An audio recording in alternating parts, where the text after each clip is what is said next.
Okay, sadly, tyranny and fascism seem to be ingrained in our fucking genetics.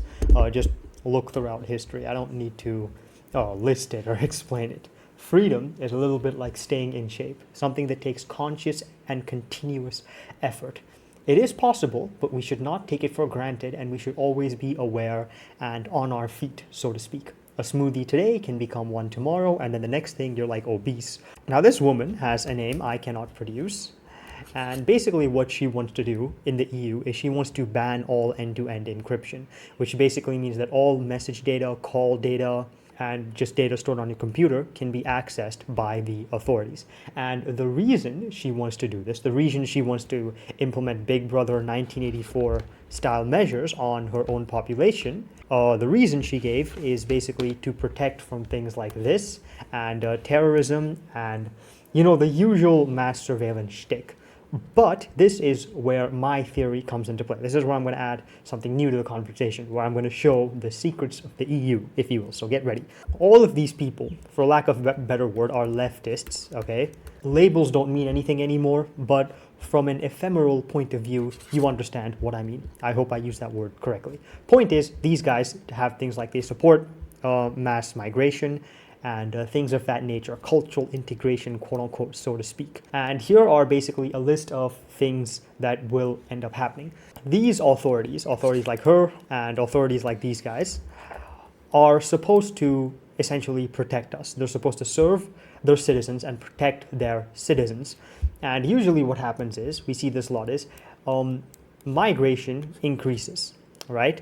And then things like poverty begin to increase. Violent crime begins to increase. Worker rights also starts to reduce because the labor pool is far less competitive. Safety also begins to reduce because of things like, I think that they deliberately support policies like this because they result in things like this. And I'm going to explain why things like this are beneficial to authorities in a second.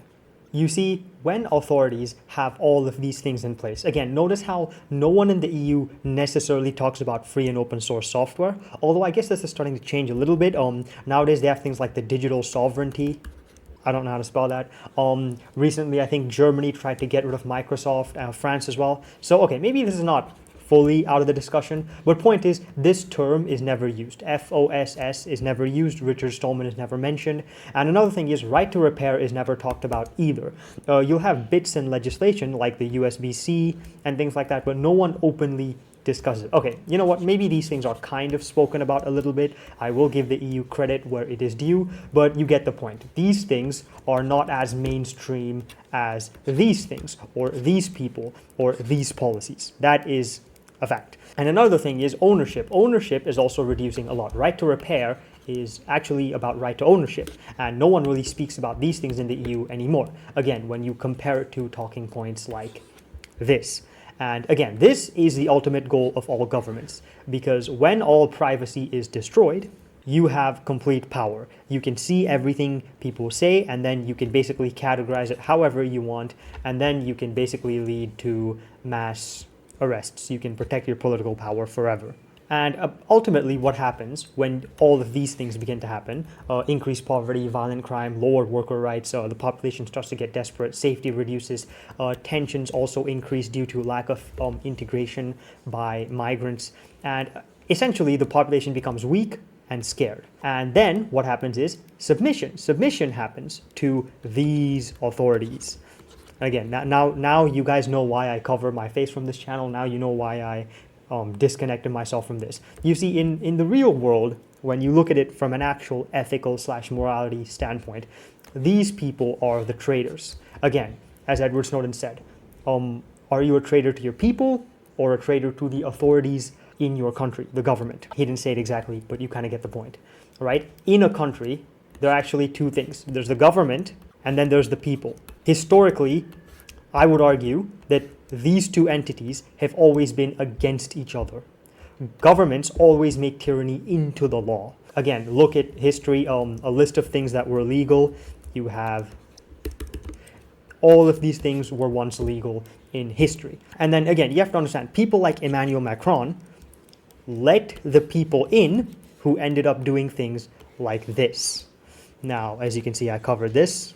And Many other instances, like the teacher who was again beheaded. This man let them in. Okay, like I'm sorry, but the apology and the address at Samuel Paty's funeral, I probably said that name wrong, but no one cares about the apology, my guy. You were supposed to stop this. You were supposed to protect from this. You were supposed to protect from all this, and you were supposed to make sure things like this never happened, but they did. And usually, for some reason, again, when I use the word leftist back then, what I basically meant is they seem to ignore a lot of cultures. I hate to break it to you, but the world is a very big place, and there are many people in the world who have many different opinions on different things. That's the gentlest way I can put it. There are a lot of people who support certain things, who are against certain things, who don't like certain things, and a bunch of other stuff.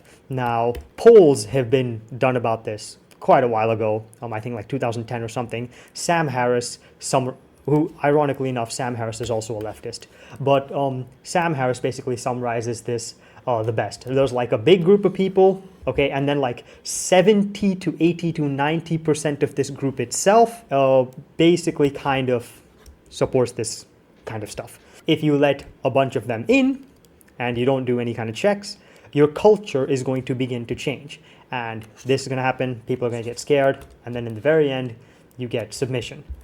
Ironically enough, submission, maybe not to this, but you get submission to these guys. These guys end up getting more power, and they can use that power to destroy political rivals. And that is where the conspiracy, quote unquote, I guess, conspiracy, right, comes into play. I think that they are kind of letting these things happen, because again, as we know, throughout history, again, 2,000 years, Aristotle wrote his book on politics more than 2,000 fucking years ago, and even he spoke about the Gestapo, the secret police. Now, if you think about what this means, if you think about what mass surveillance means, mass surveillance is the Gestapo, because now women like this are always watching you, and a crime can be anything. You have to understand throughout history who wrote the laws. Now, I'm not trying to get too edgy here. Of course, some laws are good and some laws I agree with. Think about the Constitution and the Fourth Amendment, the first one as well. Technically, these are laws. These were written by people as well.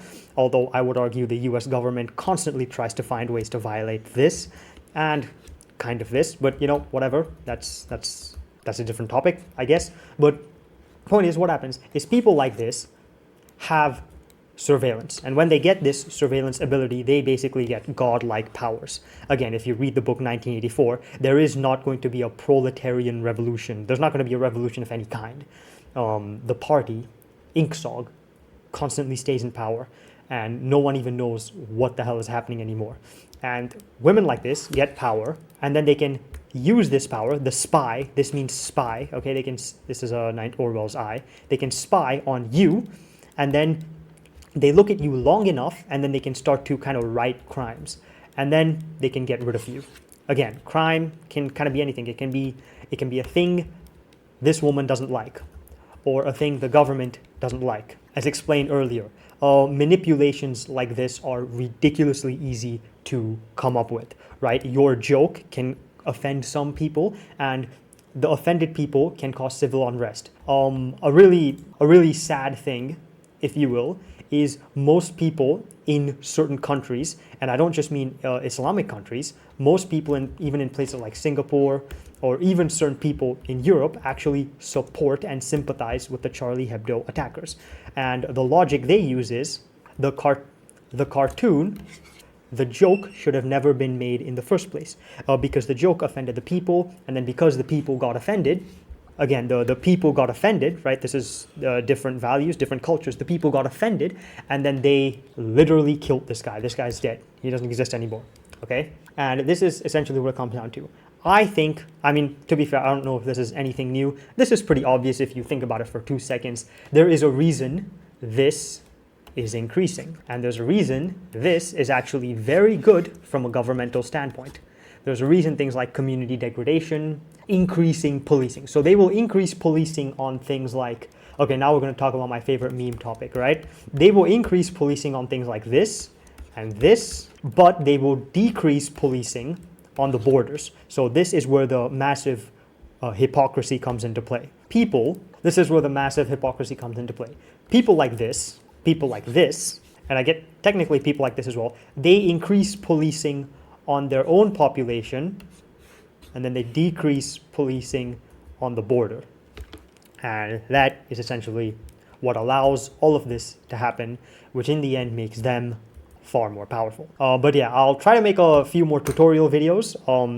These are things that I kind of wanted to talk about all the time, and now that my identity is obfuscated, I can talk about these things without having to worry about anything. And another thing, yeah, I've been playing around with NeoVim a lot, and I actually found some new stuff, so I might make another tutorial on that soon. Thanks for your continued support, and remember, it takes conscious effort. Staying in shape is a little bit like being free.